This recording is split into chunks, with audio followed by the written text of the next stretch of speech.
ایک نیک آدمی نے اپنے بھائی کو نشہ کرنے کے باعث اپنے پاس بلا کر سزا دی۔ واپسی میں وہ پانی میں گر کر فوت ہو گیا۔ جب اسے دفن کر چکے تو اسی رات اس نیک شخص نے خواب دیکھا کہ اس کا مرحوم بھائی جنت میں ٹہل رہا ہے۔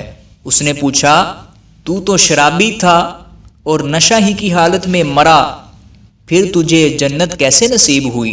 وہ کہنے لگا، آپ سے مار کھانے کے بعد جب میں واپس ہوا تو راستے میں ایک کاغذ دیکھا جس پر بسم اللہ الرحمن الرحیم تحریر تھا۔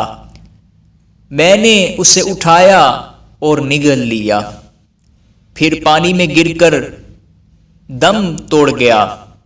جب قبر میں پہنچا تو منکر نکیر کے سوالات پر میں نے عرض کیا، آپ مجھ سے سوالات فرما رہے ہیں حالانکہ میرے پیارے پروردگار عز و جل کا نام پاک میرے پیٹ میں موجود ہے۔ اتنے میں غیب سے آواز آئی، صدق عبدی قد غفرت لہ، یعنی میرا بندہ سچ کہتا ہے، بے شک میں نے اسے بخش دیا۔